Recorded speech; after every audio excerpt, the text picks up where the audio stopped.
দর্শকবৃন্দ, ফুলের বাগানে দেখুন প্রকৃতির লুকোচুরি, কত সুন্দর পাখিরা তাদের অভয়ারণ্যে ঘুরে বেড়াচ্ছে।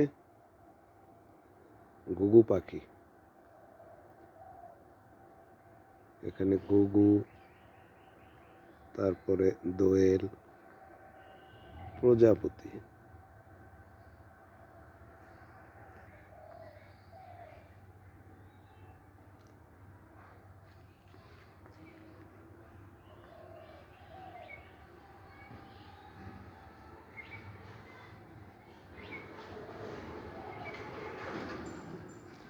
আমাদের এই ফুলের বাগানটি প্রাকৃতিকভাবে গড়ে উঠেছে। এখানে কোনো পেস্টিসাইড, ফাঙ্গিসাইড কিছুই দেওয়া হয়নি। তো দেখুন কত সুন্দর।